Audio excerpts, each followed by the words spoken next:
So people ask what occupation actually looks like, and it's not always tanks and bombs. Sometimes it's mental obstacles you need to navigate every single day.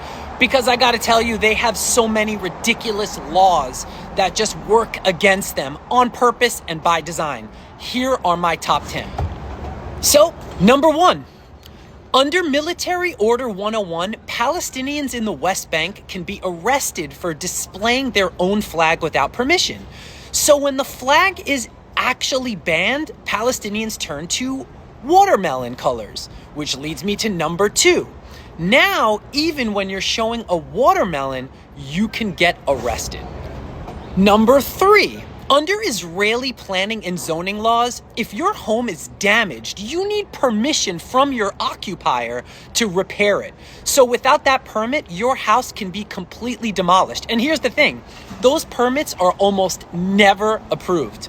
Number 4, Military Order 158 puts every well, pipe, or water system under military control.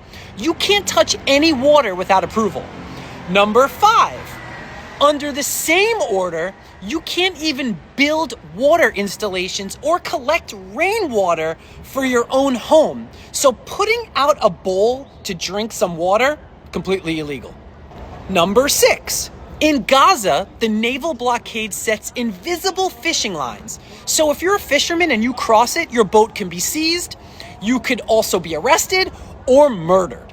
Number 7, Military Order 101 criminalizes education, so teaching Palestinian history is labeled as incitement and is completely illegal.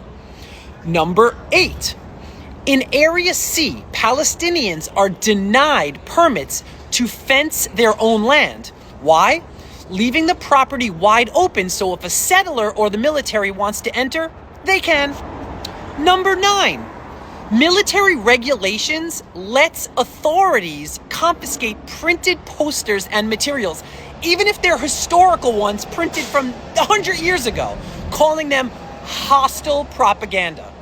And finally, number 10, communication between Gaza and the West Bank is heavily controlled. So any phone call is monitored, restricted, or blocked.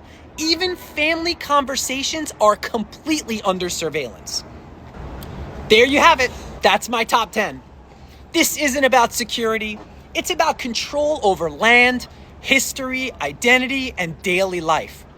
End the occupation, free Palestine.